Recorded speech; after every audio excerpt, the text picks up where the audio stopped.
प्रणाम दोस्तों। जैसे कि हम जानते हैं कि कोई व्यक्ति जब परेशान हो जाता है, संकटों में और संघर्ष में गिर जाता है, तब वो गहराई से सोचने लगता है अपने जीवन के, अपने भूतकाल की ओर, अपने भविष्य की ओर और वर्तमान में सोच। तब उसे कुछ समझ में नहीं आता क्या हुआ है, मेरा जीवन का लक्ष्य क्या है, मैं क्यों हूँ यहाँ, क्या परिस्थिति है, अभी क्या करूँ, कुछ नहीं समझ में आता। तब वो सोचना लगता है कि कभी देवी देवताओं से सहायता लूँ।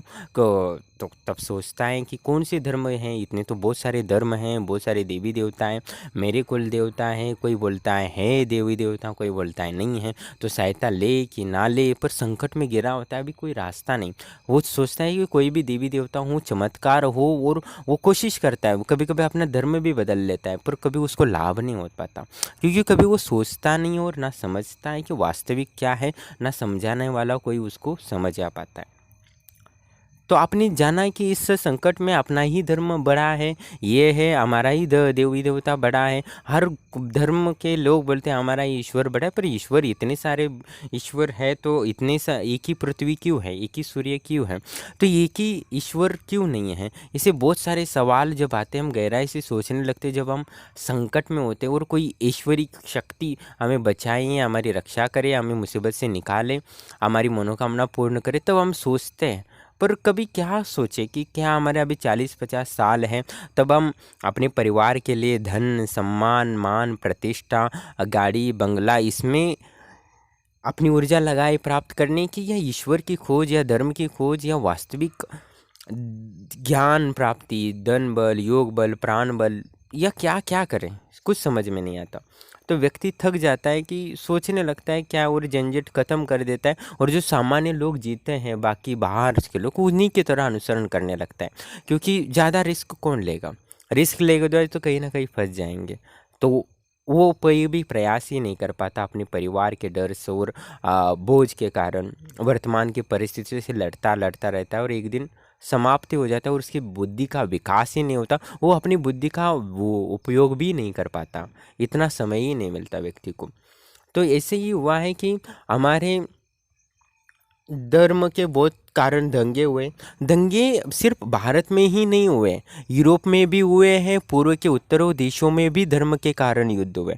हमारे बहुत सारे ईसा पश्चात्य जो लोग हैं, वो बोलते हैं धर्म के नाम पर का अंगड़ वंगड़ा देश, ऐसा बहुत सारे बोलते हैं। ऐसे ही पहले इंग्रज वाले क्या बोलते हैं, ऐसे गंदे वह रहने वाले लोग ऐसे बोलते थे, ऐसे ये धर्म के, ऐसे धर्म का कर्मकांड वगैरह करने वाले हिंदू, ऐसे इन भावना से भी बहुत सारे पहले बोलते थे, बेवकूफ़ समझते थे। पर पूर्व में जैसे कि पश्चात्य देश हमें अभी ऐसे बोलते हैं कि धर्म कर्मकांडी करने वाले ये देश है, ये लोग है, विज्ञान को नहीं जानते। पर जब पूर्व कुछ कहीं ईसाई धर्म के उदय का प्रारंभ होने से पूर्व यूरोप में भी देवी देवताओं का ही पूजा होती थी। वहाँ भी विशेष प्रकार के देवी देवता थे, आकाश के देवताओं की पूजा होती थी, वहाँ भी मूर्ति पूजा करते थे, वहाँ भी अपने ग्रह नक्षत्रों की भी पूजा करते थे। इन सारे प्रमाण वहाँ मिलते हैं आज भी। और उस समय जब ये जो पुराना उनका धर्म था, ईसाई धर्म का से पश्चात, तब ईसाई धर्म और जो पुराना धर्म था, जो मूर्ति पूजक थे, देवी पूजक थे, ईश्वर को मानते थे, उनको पूजा के धर्म यानी मूर्ति पूजक थे, उनमें और ईसाई में बहुत संघर्ष हुआ। और उनमें इस संघर्ष के में वो बहुत सारे दंगे हुए, बहुत सारे कर्फ्यू पहले भी लगे हैं, वहाँ भी कर्फ्यू लगे हैं, और कई दिनों तक कर्फ्यू रहे। जो पुराने वाले तो शांति प्रिय थे। जब ईसाई धर्म वालों ने क्या किया, बहुत सारे चमत्कार लगे, तो ईसाई धर्म बढ़ाने का उनके गुरुओं ने आदेश दिया था अनुयायी, तो उन्होंने बहुत सारे चमत्कार दिखाने, जैसे विज्ञान के चमत्कार दिखाने, वो आग में चलने लगे और बताने लगे हमारे देवी देवता ने आध्यात्मिक ऊर्जा है, इस कारण हम आग भी छू नहीं सकते। पर उन्होंने ऐसे लिक्विड वगैरह ऐसे प्रयोग किए थे जिससे कि उनके पाँव जलते नहीं थे, तो आग में भी प्रवेश करके बाहर निकलते थे। और जो मूर्ति पूजक थे, देवी पूजक थे, वहाँ के उनको आग में डालते थे, देखो ये जल रहा है। तो ऐसे चलते थे चमत्कार, झूठे चमत्कार दिखे। वहाँ के जो मूर्ति पूजक थे, पुराने धर्म को उनको नष्ट करके ईसाई धर्म को स्थापित कर दिया, और वहाँ से चलने लगा। उसमें वो राजनीतिक थे, कुछ राजा बनने की आकांक्षा थी, लीडर थे, जो राजद्रोही थी, उन्होंने ईसाई धर्म को स्वीकार करके उसको स्थापित कर दिया क्योंकि धर्मगुरु उनको साथ दिए।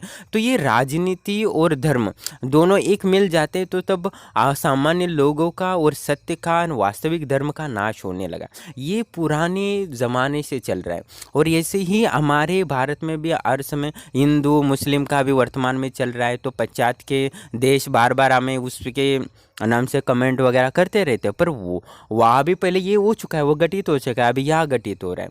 तो ऐसे ही कुछ साल पहले जब मैं छोटा था तब हमारे ही घर के आसपास बहुत दंगे हुए थे, यानी हिंदू मुस्लिम के ही धर्म हुए थे। यानी 20 साल पहले आप सर्च करेंगे तो आपको पता भी होगा, कई कई दंगे हुए थे, बहुत दंगे हुए थे, तलवारों से काटे थे, जलते थे लोग, इतना बहुत दंगा हुआ था। और कई दिनों से कर्फ्यू था और सिर्फ 1-1.5 घंटे के लिए ही खोला जाता था दोपहर को। वही व्यापार जो करना है, खरीदना है, खाने पीने की व्यवस्था वो करो।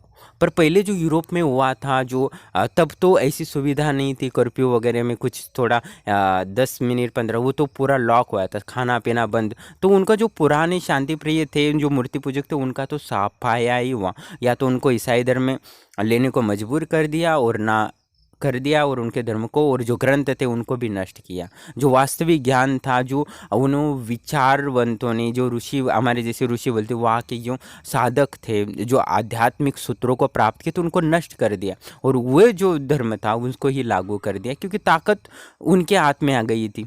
इसलिए वैसे ही हमारे हिंदू धर्म और मुस्लिम धर्म बाकी साम्राज्य का के कारण, यानी राजनीतिक कारण धर्म का थोड़ा सा ह्रास हुआ है। वैसे ही हमारे यहाँ दंगे हुए थे पहले से, नहीं वहाँ से धर्म भी वहाँ हुए थे, अभी वहाँ होते नहीं हैं तो वो कमेंट करते हैं। पर अभी वर्तमान में भारत में कभी अभी तो कम है, पहले होते थे। तो ऐसे ही कुछ 20 साल पहले भी हुआ था। तब हम भी बहुत छोटे थे, तब सब कर्फ्यू लगते थे और 1-2 घंटे के लिए छोड़ा जाता था। तब घर वाले परेशान थे क्योंकि पैसा नहीं था, बहुत दिनों तक कर्फ्यू लगा था और बहुत बड़ा दंगा हुआ था। और उस समय तो सिर्फ 1 घंटे लिए सबके धन की प्रॉब्लम हुई थी, तो हमारे घर में भी धन की प्रॉब्लम हुई थी। तो तब हमारे घर वाले थे, माँ वगैरह सब परेशान हो गए थे कि क्या करें, कुछ समझ में नहीं आ रहा था। तब मुझे एहसास हुआ कि मैं सब पूछने लगता था, बाहर क्यों नहीं जा सकते, क्या हुआ है क्या नहीं, क्योंकि सब लोग डरे हुए थे, क्योंकि तलवारों से, आग से जलाया, बहुत कुछ हो रहा था। इतना सब सुनना है तो मिल जाता था, ये यहाँ वो हुआ है, बातें तो करते थे, पर मुझे समझ में नहीं आता था वास्तव में क्या हो रहा है। पर कई दिनों से होने से हमारे दिमाग और पर भी बहुत असर पड़ा उसका और इसका। तो मैंने भी उस गहराई से हम भी सोचने लगे ऐसा क्या हो रहा है। तो हम पर माँ बाप को परेशानी में देख के हम भी परेशान होने लगे। तो हमें ये पता था कि सब लोग भगवान को ही याद कर रहे, तो तब मुझे भी लगा कि ऐसा होता है। तो मैंने क्या किया, तो हम घर में परेशानी थी, तो धन की कमी हो गई थी, बहुत सारे दिनों से व्यापार नहीं बंद था, तो वो धन किसी और से लेने के लिए, उधार के लिए घर गए थे, पर हर कोई दे नहीं रहा था, प्रॉब्लम हुआ था। तो मेरी माँ भी जो 1-2 घंटे के लिए कर्फ्यू से छूट मिली थी, उसमें दूसरों से धन मांगने गई थी। तो उस समय में मुझे बहुत दुख हो रहा था कि इतना क्या हो रहा है। तब मैंने अचानक वह माला देखी, तो भगवान से प्रार्थना करने लगा। तो मैं वही माला पकड़ के ऐसा किया, हे भगवान, माँ को पैसे मिल जाए, पैसे मिल जाए, ऐसे मिल जाए, ऐसे मैं करने लगा। तो माँ ने उस समय यानी 100 रुपये मांगने गई थी, बस 100 रुपये, हाँ, ज़्यादा नहीं, क्योंकि उस दिन के लिए चाहिए था, सिर्फ उन्हें सिर्फ सामान ही खरीदना था। तो उतना भी मिल जाए तो बहुत बड़ी बात थी। तो वहाँ जब मैं जब करने बैठा तो माँ वो सब वो बाजार वो सब लाने गए थे। उसके पश्चात तो तब घर आए तो माँ ने बताया कि इतना नोट का बंडल मिला। तो मुझे क्या लगा कि मैंने भगवान से कहा कि माँ, भगवान मेरी माँ को पैसे मिल जाए, पैसे मिल जाए। तो मुझे क्या लगा कि भगवान ने पैसे दिए। तो उस समय से मुझे लगा कि भगवान से कुछ भी मांगे तो ये तो मिल जाता है। तो मैं तो छोटा था, समझ में नहीं आया। तो मैं, हाँ, वो जब कर्फ्यू भी ख़त्म हो गया, सब दंगे सब सामान, तो बाद में सब पता चला, जब भी मुझे कुछ मांगना होता तो भगवान के पास बैठता था और मुझे ये चाहिए वो चाहिए, ऐसा मैं जब करता था। तो उस समय मैं वैसे करते रहा। वैसे स्कूल में भी जाता तो स्कूल में टीचर मारती तो भी मैं ऐसा जब करता रहा। तो पता नहीं मुझे ऐसा लग रहा कि ये काम करता है, ऐसा मुझे एहसास होने लगा। तो मैं वही करने लगा। तो वैसे ही लगना जब मैंने थोड़े घूमने जाता था कभी यहाँ मंदिर वगैरह, तो वहाँ किताबें थी तो किताबें मैंने पढ़ी, घर में रखी थी तो वो पढ़ी, तो उसमें पता चला कि आरती भी करनी होती है तो भगवान और देते। तो मैं भोग वगैरह लगाता था और आरती करता था। उसके पश्चात मुझे और पता चला कि स्त्रोत भी पढ़ने होते, तो मैं स्त्रोत भी पढ़ने लगा।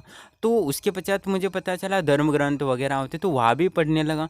तो मैं वहाँ पढ़ता था कि स्वप्न में ये दिखा तो ये होता है, ये इसके आंखें ऐसी, बड़े व्यक्ति की आंखें ऐसी होती है तो ये होता है, पुराणों में भी बताए थे।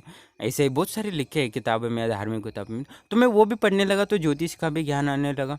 तो मुझे दिमाग इतना मेरा तेज होने लगा मंत्र में जप करने लगा, क्योंकि मुझे एक सीक्रेट फार्मूला मिल गया था कि जो भी चाहिए वो जप करो, मांग लो। ऐसे ही मैं सोचता था। मैं वो मेरे दिमाग में वो दंगे हुए थे ना, उसका असर ऐसा ही हुआ था। तो मुझे पता नहीं था इसका क्या हो। तो मैं जितना पढ़ाई पहले मैं कमज़ोर था, पर वो जप के कारण निरंतर करने से मेरी दिमाग भी एकदम तेज़ चलने लगा। मैं दौड़ता तो एकदम तेज़ दौड़ता था कि लोग आश्चर्यचकित हो जाते थे कि इतनी ऊर्जा कहाँ से आई। पर मुझे समझ नहीं आ रहा था। मैं बस सिर्फ ये बोलता था, भगवान मुझे ये चाहिए, खिलौना चाहिए, गाड़ी चाहिए, मुझे वो पेन चाहिए। ऐसा करके मैं जपता रहता तो उसकी एकाग्रता बढ़ने लगी। तो मैं बाद में सोचने लगा, स्रोत पाठने करने लगते हैं, बाद में ध्यान होते, बाद में मंत्र होते। तो मैं धीरे धीरे ऐसा करने लगा। बाद में धीरे धीरे करते करते मुझे देवी देवताओं के दर्शन होने लगे। साथ ही में ज्योतिष के धर्म पुस्तक पढ़ता था तो उसमें भी पता चलने लगा। तो मुझे ज्योतिष का पता चला, आगे किससे झगड़ा होने लगा, क्या होने लगा। मैं घर वालों को स्वतः बताने लगा कि इधर नहीं जाना, ये नहीं करना, पर कोई सुनता नहीं था। पर बाद में हाँ तो बोला था, सही हो रहा था। तो ऐसे होने लगा और इसी से मेरी आध्यात्मिक यात्रा की शुरुआत हुई। तो ये तो हुआ कि तो वो दंगे कर रहे। तो बाद में पता चला कि जब मैं बड़ा हुआ, कॉलेज में गया, तो मैं कर क्या रहा था और क्या हो रहा था।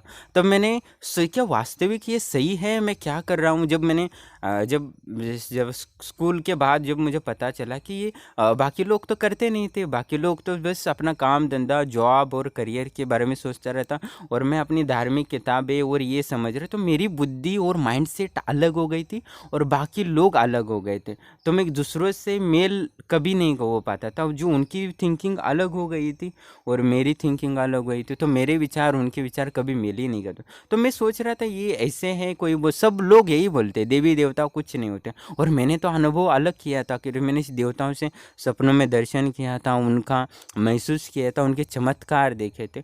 तो मैं अलग हो गया, वो अलग हो गया। तो मैं इसी में चक्कर में कंफ्यूज होने लगा बाद में, क्योंकि ये मुस्लिम लोग बोलते थे अल्लाह ये है, और हिंदू धर्म के ये गणपति, गणेश जी, दुर्गा देवी, इतने सारे। तो मैं कंफ्यूज हो गया कि ये धर्म इतने देव मूर्ति पूजा कुछ नहीं होते। कोई बोलता है देवी देवता नहीं होते, कोई बोलता है आत्मा नहीं होती, भूत प्रेत नहीं होते, ये मन गढ़ंत है, ये सब है। तो मैं सब कंफ्यूज होने लगा, क्योंकि सब जगह सब लोग ना नो बोल रहे थे और मेरे हृदय से आवाज़ आ रही थी सब यस यस। तो मैं बहुत कंफ्यूज हो गया था कि तब मैंने अभ्यास करने की कोशिश की, क्योंकि मैं जब किसी से चर्चा करता तो मुझे ही सब उल्टा बोल देते, तुम बेवकूफ़ हो, तुम्हारा कुछ नहीं होगा। तो और मैंने जो अनुभव किया था, जो ऊर्जा का अनुभव किया था, मैं जो शरीर में स्फूर्ति महसूस करता था, मेरी बुद्धि तेज़ हो गई थी। मैं एकदम पढ़ाई में कमज़ोर था, एकदम पढ़ाई में तेज़ हो गया था। तो मेरे इतने सारे क्यों ऐसे लाभ हो रहे हैं, मेरी मनोकामनाएं कैसे पूर्ण हो रही, और बाकी लोग ऐसे क्यों बोल रहे, तर्क दे रहे हैं। तो मैं उन तर्कों से और अपना अनुभव मैच नहीं कर पा रहा था। तो मैं बहुत कंफ्यूज हो गया था। उसके पश्चात मैंने अभ्यास करना शुरू किया, जैन धर्म क्या होता है, मुस्लिम धर्म क्या होता है, ईसाई धर्म क्या होता है, जिससे कि मेरे संतुष्टि मिले कि ये मैं जहाँ जा रहा हूँ वो सही जा रहा हूँ कि गलत जा रहा हूँ। क्योंकि मैं दूसरों के मानी दृष्टि से पागल हो गया था एक से। ऐसा कैसे हो सकता है, क्योंकि मुझे जो भविष्य दिखता था और मैं बताता भी था। क्योंकि एक बार ऐसा हुआ था कि मेरा जो मित्र था, वो हम दोनों साथ में जाते, तो उसको देखते ही मुझे ऐसा लगा कि ये मरने वाला है, और उसी हफ्ते उसका एक्सीडेंट भी हो गया। तो वो हम दोनों साथ में जाते थे, और उसी कुछ दिन में ये उसका मुझे पता था ये मरने वाला है, पर मैं कैसे मैं मन में ख्याल आ रहे ऐसे मैं सोच रहा था और मैं छोड़ दिया। पर उसी हफ्ते उसका एक्सीडेंट होने के पश्चात मुझे एहसास हुआ कि मुझे जो भी पता चल रहा है वो सही हो रहा है। मैं लोगों को बताते लगता हूँ तो बेवकूफ़ समझने लगते हैं, मन के ख्याल है, इसके विचार सुनो, बुरा होने वाला। क्योंकि मुझे ज़्यादातर बुरा ही दिखता था, अच्छा होने वाला ये नहीं दिखता था। तो मैं बुरा ही बोल देता था कि तुम्हारे साथ बुरा होने, तुम बच जाओ। तो ऐसे होना तो लोग उल्टा मुझे ही बोलने, काली जीबा, ऐसा बहुत कुछ बोलने लगे। तो मैं समझ नहीं पा रहा था, क्योंकि मेरा कुछ सपोर्ट करने वाला कोई है नहीं था। तो मैं तो अकेला ही रहने लगा, तो अकेला ही रिसर्च करने लगा कि क्या होता है आध्यात्मिक, ये देवी देवता होते ही कि नहीं, आत्मा क्यों होती है, क्योंकि पढ़ाई करना था, करियर के बारे में सोचना था, और दूसरी ये देवी देवताओं का चक्कर पड़ गया था, क्योंकि यहाँ मुझे मनोकामनाएं सारी फैसिलिटी मिल रही थी, जो चाहिए मिल रहा था। अभी इसको मैं छोड़ना नहीं चाहता था, और बाकी लोग बोलते ऐसा कुछ नहीं होता, तुम अपना जीवन बर्बाद कर दोगे। या तक कि मेरे भाई बहन भी ऐसे ही बोलते थे, तुम ये सब छोड़ दो, क्योंकि मैं टीवी भी नहीं देखता था, और सब लोग बोलते थे, यानी पड़ोस वाले बोलते थे, ये टीवी नहीं देखता, गाना नहीं सुनता, ये आपका बच्चा करता क्या है दिन भर, ना किसी से बात करता है। तो सब लोग यही बोलते थे कि ये सौम्य हो गया है, ये मानसिक ये हो गया है, इसको कुछ हो गया है, तो इसको डॉक्टर से दिखाना पड़ेगा, ऐसे बहुत सारे बोलने लगे। तो इनके चक्कर में लोगों के ताने माँ बाप को मिलते थे, और माँ बाप ताने मुझे बोलते थे, तुम टीवी क्यों नहीं देख रहे। उल्टा मुझे दूसरे लोग बोलते थे, बच्चे की टीवी देखा ना मत करो, और मुझे बोलते थे टीवी देखा करो, ये करो, इसके कि ये सब छोड़ दो। मैं तब वो खोज में रहता कि आत्मा, परमात्मा, देवी देवता होते कि नहीं है, क्योंकि मुझे बचपन से उन्हीं के इतने सालों से लाभ ले रहा था, और उसको एकदम से सब बोलते थे ये सब गलत थे। तो मैं कन्फ्यूज़ हो गया था, तब मैंने रिसर्च की, तब मुझे समझ में आया कि देवी देवता जो है अल्लाह होते हैं। तो मुस्लिम लोग भी बोलते थे कि ऐसा कुछ नहीं होता, सब ये होता है। सारी धर्म गुरु से, मैं पंडितों से भी बात करने लगा, क्योंकि वो देवी देवता से जानते, तो वो भी मुझे यही बोलते थे, ये सब तुम छोड़ दो। पंडित भी बोलते थे कि देवी देवता का बस छोड़ो, अपना अभ्यास पर ध्यान दो, जॉब पर ध्यान दो, क्योंकि मैंने भी देखा कि उनके जीवन पंडित में भी धन की कमी थी, तो वो भी वही बोलते थे, धन कमाना बहुत इंपॉर्टेंट है, धन कमाने की सोचो।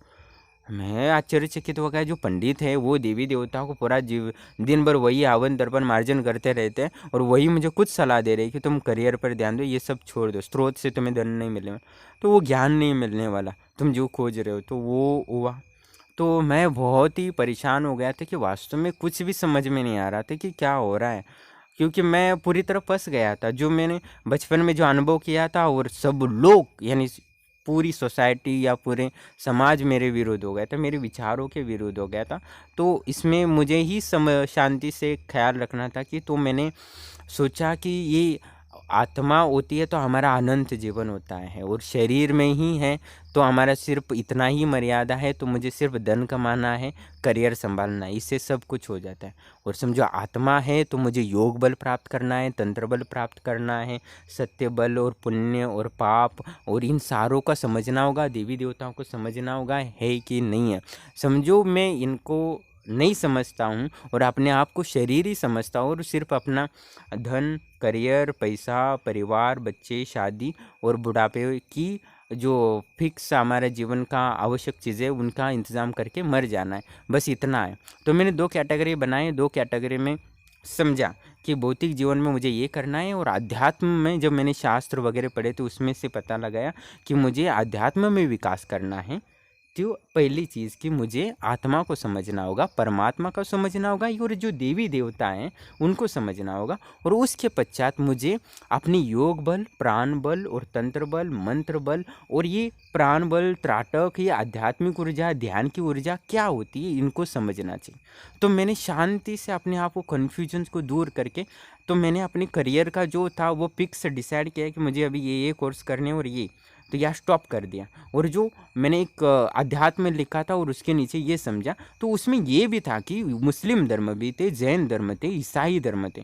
तो मैं ये समझा कि अभी मैं हिंदू धर्म के शास्त्रों अनुसार ये मुझे प्राप्त करना है, आत्मज्ञान यानी केवल्य मुक्ति प्राप्त करना होता, ये तो समझ गया।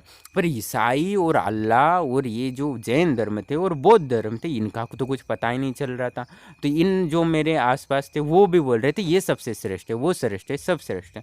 तो मैंने जब इस्लाम की साधनाओं के बारे में पता चला कि वहाँ तो एक अल्लाह है के नाम से पैगंबर है और उनके वलिया हैं, उन्होंने जो लिखा है, जो अमल लिखे है, उसमें से जो उनके परंपरा, जैसे हमारे यहाँ पितृ की परंपरा होती है, पितरों की पूजा होती है, वैसे इस्लाम में वही पितरों का जो आध्यात्मिक ऊर्जा ज़्यादा होती है, इसलिए उनको पीर और वली कहा जाता है। ये समझ में, यानी सनातन धर्म में जो देवी देवता हैं वो इस्लाम में नहीं है। तो मैंने ईसाई में देखा तो ईसाई में भी देवी देवता नहीं है, तो वहाँ भी तो सिर्फ एक ही गुरु है और वो सिर्फ ईश्वर को प्रार्थना करता है। तो जैन में गया तो जैन में तो जो साधु संत थे उनके तो उन्हीं की पूजा होती है और उन्हीं के मंत्रों का आचरण करते हैं और वही ध्यान और आत्मा को समझने की कोशिश करते हैं। तो मैंने वो आत्मा को जानने के लिए अपने शरीर को सुखाने और अपने शरीर को उपवास के माध्यम से समझने की कोशिश करते हैं। तो जब मैंने बौद्ध धर्म का अभ्यास किया तो तब चला कि वो अपनी आध्यात्मिक ऊर्जा को यानी आत्मा को जानने के लिए वो निराकार रूप को स्मरण करते हैं, यानी शून्य का अभ्यास करते हैं। यानी शून्य में कुछ ना परमात्मा ना आत्मा, जब शून्य का एहसास होता है वो बौद्ध में होता है। तो ये सब मैंने किताब पढ़ के यानी समझने की कोशिश की, तब मुझे ये सब समझ आया। तो वो मैंने सोचा कि ये वास्तविक में यही समझा कि सारे धर्म ये तो गुजरे थे, जिन्हें मान विचारों ने सूत्र प्राप्त किए थे। यानी हिंदू धर्म तो हिंदू धर्म नहीं है, वो एक सूत्र प्राप्त किए थे योग के जो आचार्य थे। तब मैंने समझा कि हिंदू धर्मता एक अच्छा है, मैं तो हिंदू हूँ। तो मैं जब मैंने घर छोड़ के इस सारे सवालों के जब शास्त्रों पढ़े तो मुझे लगा अभी घर से बाहर जाना ही पड़ेगा, क्योंकि वास्तविक जब तक मैं समझूँ नहीं, लोगों को मिलूंगा नहीं, तब तक समझ में नहीं आएगा। तो मैंने इस्लाम के गुरुओं से मिला, बौद्ध धर्म से जुड़े थे उनसे, ईसाई और जैन से, इनसे सब थोड़ी जितना मैं घर के आसपास थे, पंडित थे, ब्राह्मण थे, उनसे भी चर्चा की।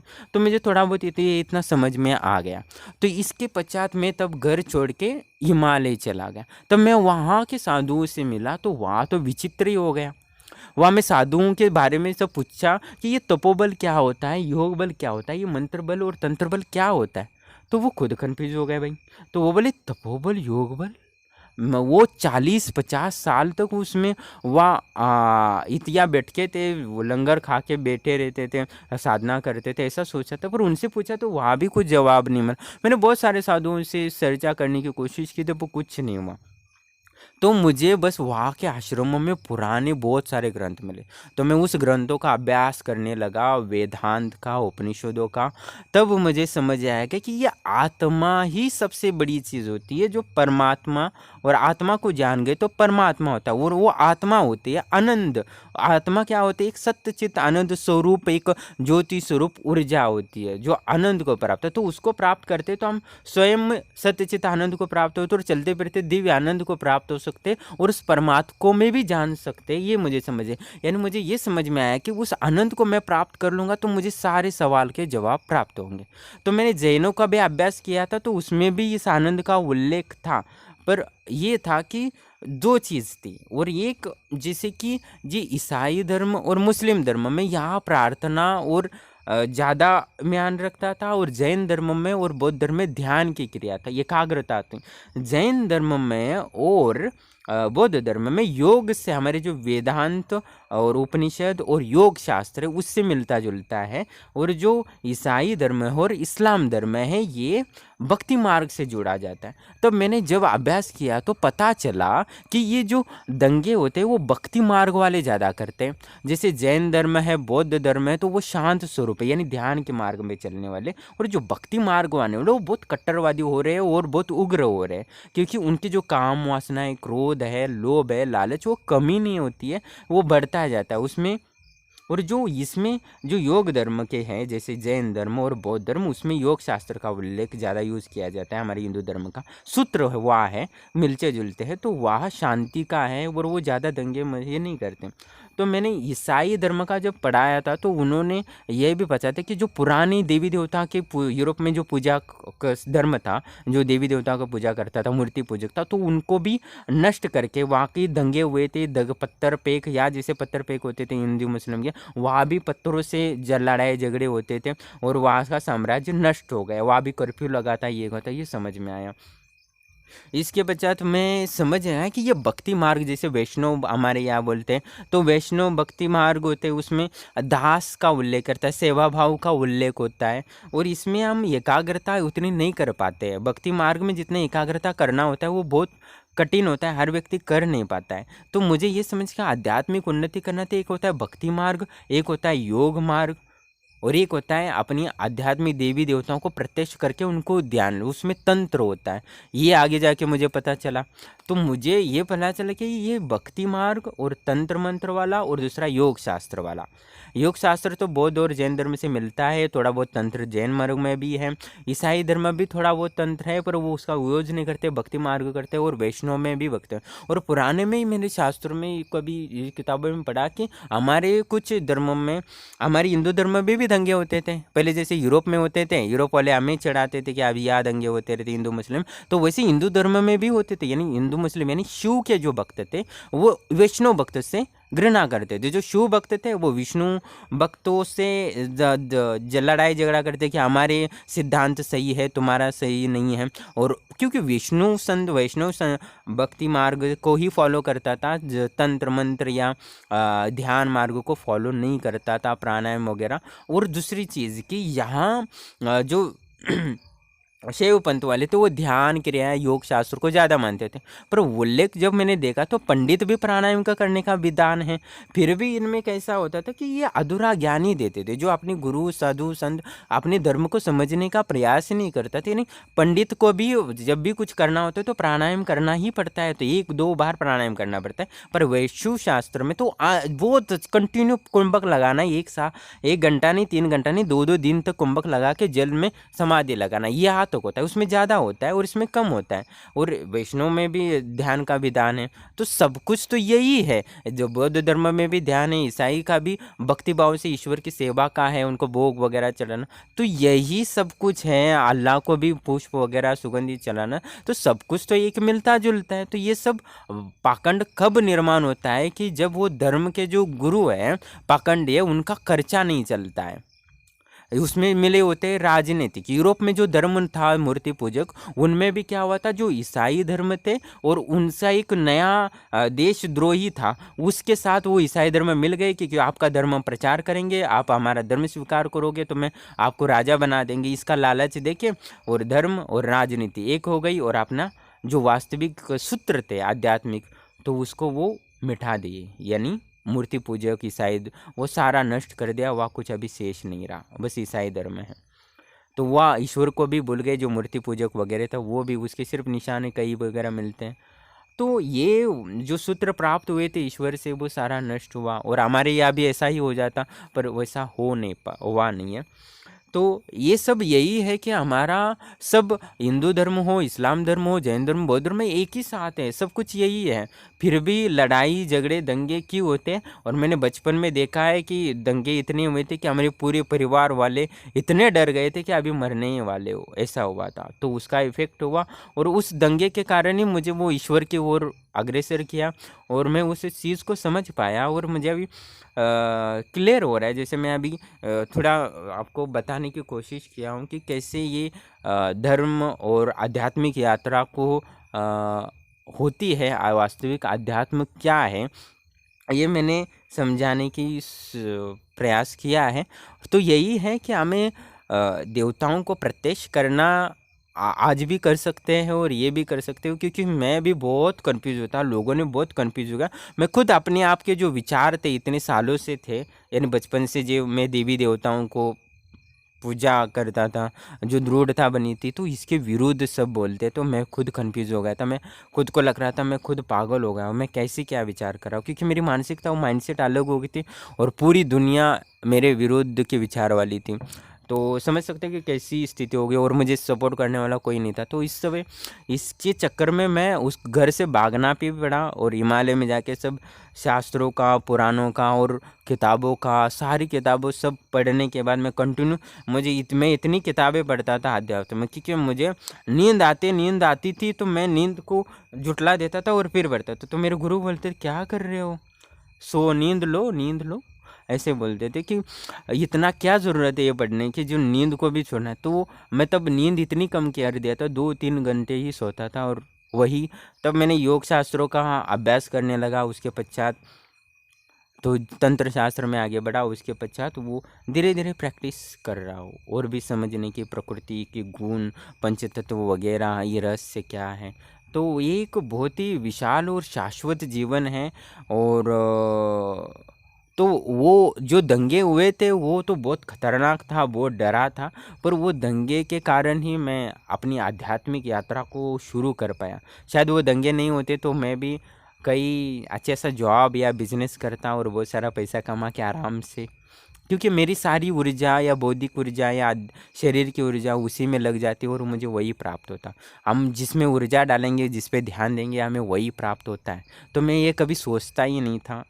और तो यही एक एक छोटा सा अंश है और इसके बारे में मैं और डिटेल बताऊंगा, जैसे कि हमारे इस्लाम धर्म क्या है, जैन धर्म और बौद्धिक धर्म, उनमें क्या सूत्र है, क्या साधना है, क्या आध्यात्मिक सूत्र है परमात्मा के प्राप्ति के, उनके मैं डिटेल में थोड़ा थोड़ा पढ़ के बताऊंगा। क्योंकि इतने जैन धर्म के इतने शास्त्र हैं कि मैं पूरा पढ़ूंगा ना तो कुछ साल लग जाएंगे जैन शास्त्र ही पढ़ने के लिए। क्योंकि उन्होंने जो महावीरों ने प्राप्त किया है, उनके जो सिद्धांत थे उन वो समझने के लिए, और गौतम बुद्ध के भी कई विचारों के कई मार्ग है साधना के, उनको समझने के लिए। और ईसाई में भी बहुत सारे टेक्निक्स है, तंत्र मंत्र के, इस्लाम के हैं। तो इनको सारों को मैंने लोगों से मिलजुल के जो भी समझा हूँ, पाया हूँ, तो मैं उसके बारे में विस्तार करता रहूँगा। तो कई घंटे लग जाएंगे और कई दिन लगेंगे।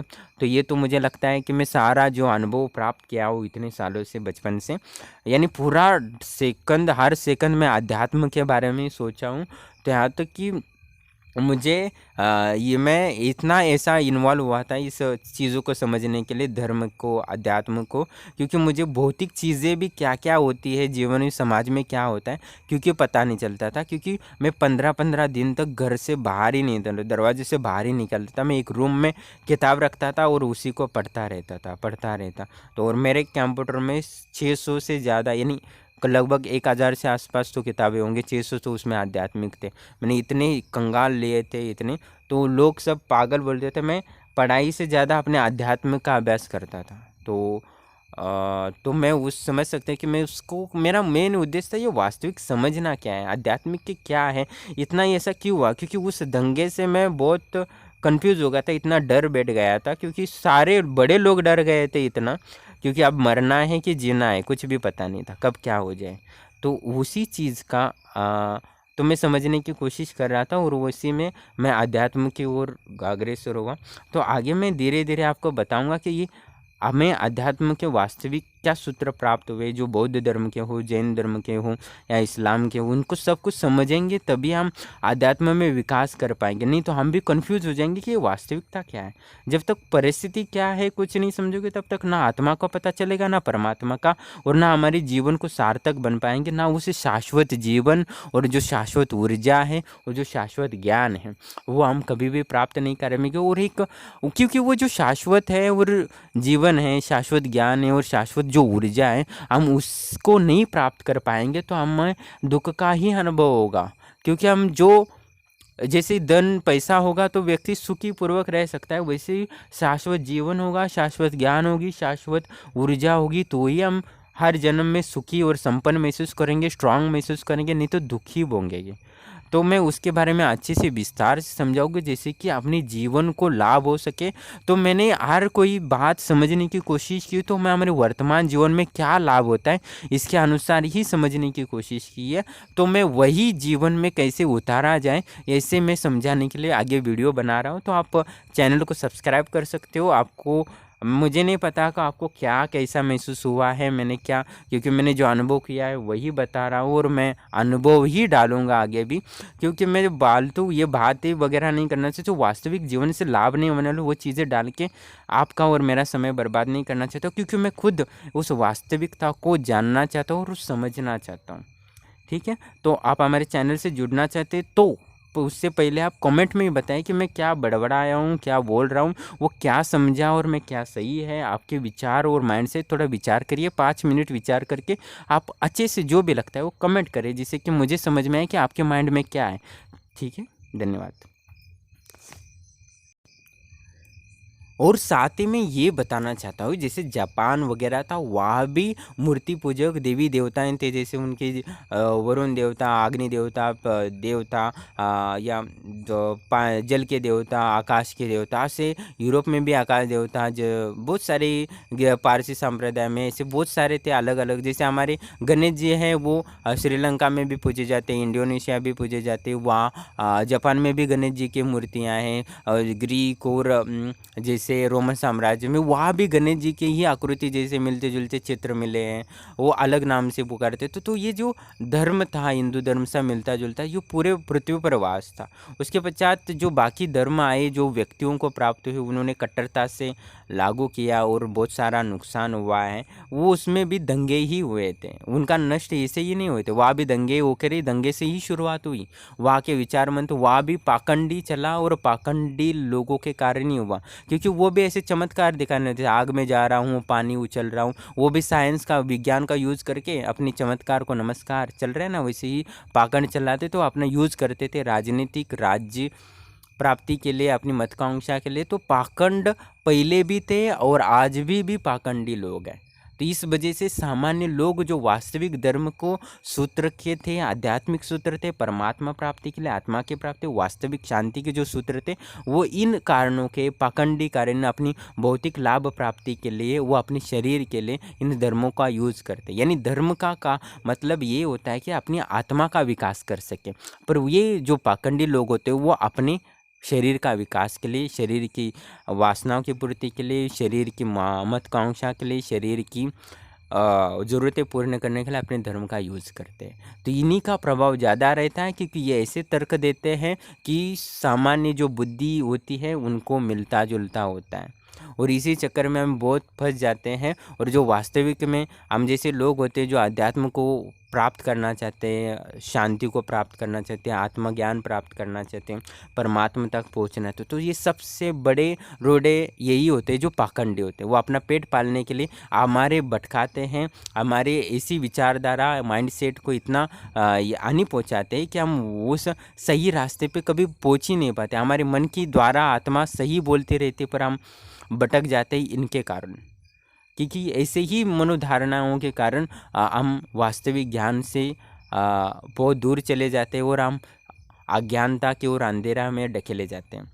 तो इन पाखंडियों का क्या है कि कैसे समझे क्या नहीं, ये तो पुराना चल रहा है, ये अभी का नहीं है। अभी जैसे हिंदू धर्म में ये पाखंडी है ऐसा बहुत सारे बोलते हैं, ये है तो मौलाना, या ईसाई धर्म में ये पादरी, सो सारे यही चल रहा है पहले से ही, और ये अनंत काल से हो रहा है। जब हमारे विष्णु शिव पूरे सनातन धर्म था पृथ्वी पर, फिर भी शिव और विष्णु वो भी भक्त थे, वो भी पाखंड चलाते थे। तो सब लोग अपनी स्वार्थ के लिए यूज़ करते हैं धर्म का। तो इस चक्कर में हमें जो वास्तविक ज्ञान है, कि जो लालसा है, सत्य की खोज है, वो अधूरी रह जाती है, सबसे बाधा रह जाती है, क्योंकि भरोसा हम पाखंडियों पर कर पाते हैं, क्योंकि वो चमत्कार दिखाते हैं और इसी के कारण वास्तविक ज्ञान का नुकसान हुआ है। इसका मेन चीज़ है चमत्कार, क्योंकि जो सत्य होता है वो झूठ नहीं बोल पाता, और झूठ ज़्यादा देर तक लड़ नहीं पाता, क्योंकि वो जिनका प्रभाव है, जिनका जो माइंडसेट है, उनमें ये अज्ञानता भरी है। तो ज्ञान के प्रकाश इतना आसानी से नहीं होगा। जो समझने की कोशिश करेगा उसी को होगा, जो तर्क वितर्क से समझने की कोशिश करेगा उसको ना मिलेगा। तो हमारे भगवद गीता में क्या है, जो नास्तिक है, जो श्रद्धा नहीं रखता, तर्क वितर्क करता रहता है, तो उसका इस जन्म तो नष्ट हो जाएगा, पर अगला जन्म भी नष्ट हो जाएगा। यानी जो सत्य पर विश्वास नहीं करता, वो उनके लिए बोला है। पर हम कन्फ्यूज हो जा रहे कि सत्य क्या है, असत्य क्या है, कौन सा धर्म सही है। कोई हिंदू होता है तो वो मुस्लिम बन जाता है, मुस्लिम होता है हिंदू धर्म को स्वीकार करता है, हिंदू होता है तो बौद्ध बन जाता है, बौद्ध बनता है तो ये बनता है। पर अभी आपने कहीं आप वीडियो एक ट्रेडिंग किया कि हम भगवान विष्णु को कभी मानेंगे नहीं, उनकी पूजा नहीं करेंगे, बौद्ध धर्म में ऐसी शपथ विधि दी जा रही है। पर वास्तविकता ये है कि ब्रह्मांड में ब्रह्मा, विष्णु और महेश, इनके कोई भी आत्मा ब्रह्मांड में एंटर कर रही हो या ब्रह्मांड से बाहर जाने वाली, तो इनके परमिशन के बगैर नहीं जा सकती है, क्योंकि ये ब्रह्मांड के देवी देवता हैं, और इनके बगैर कोई भी आत्मा अंदर या बाहर ब्रह्मांड से नहीं जा सकती है। तो ये छोटी सी योग शास्त्र को अपने आगे बढ़ाने के चक्कर में तो दूसरे धर्म को गलत साबित कर रहे हैं। पर वास्तविकता है कि हमें हर धर्म को अच्छे से समझना होगा, उनके सूत्र क्या है, हमारे सूत्र क्या है, क्या मिलते हैं क्या नहीं मिलता है और वास्तविकता क्या है और हम उसने अपने जीवन में कौन सा लागू करना है।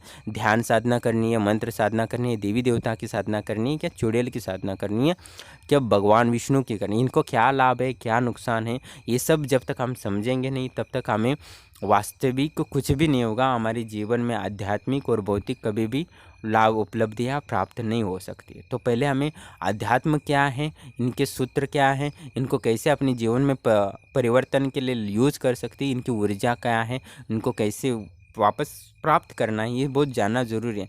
जैसे इलेक्ट्रिसिटी सिटी होती है वो जला भी सकती है हमें और हमें रोशन भी दे सकती है।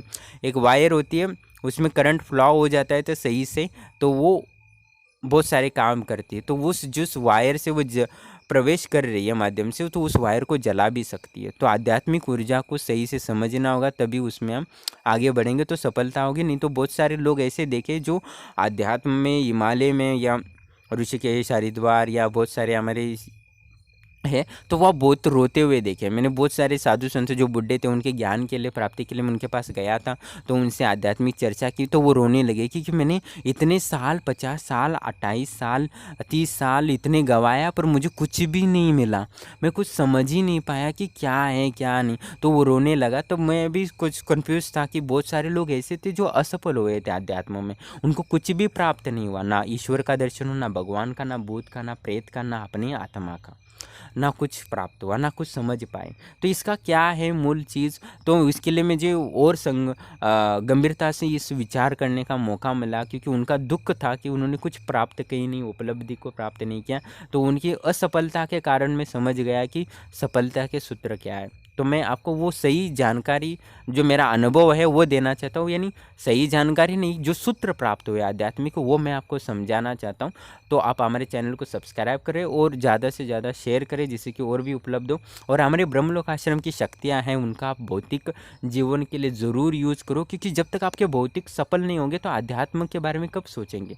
आप आध्यात्म भौतिकता में ही इतनी परेशानी में उलझे रहेंगे तो आध्यात्मिक विकास करने के लिए समय ही नहीं दे, क्योंकि आध्यात्म में विकास करना चाहते हैं तो उसके लिए समय देना बहुत जरूरी है। जब तक आपके पास धन का पूर्णतः सहयोग नहीं होगा, भौतिक सुविधा नहीं होंगी, उसमें चिंताएं दूर होंगी, तभी तो आप आत्मा के लिए कुछ कार्य कर पाएंगी। तो आप नहीं तो अपने परिवार के परेशानियों में उलझते रहेंगे। इसलिए हमारे ब्रह्मलोक आश्रम की शक्तियों का ज़्यादा से ज़्यादा लाभ ले, वो निःशुल्क है और अपनी भौतिक परिस्थितियों को सुधारे। मैं भी हमारे आश्रम आपको सहयोग कर रहा है, साथ ही अध्यात्म का उसके पश्चात आप आरंभ करें जिसको आप अपनी वास्तविक को समझ सके और आगे बढ़ सके। धन्यवाद।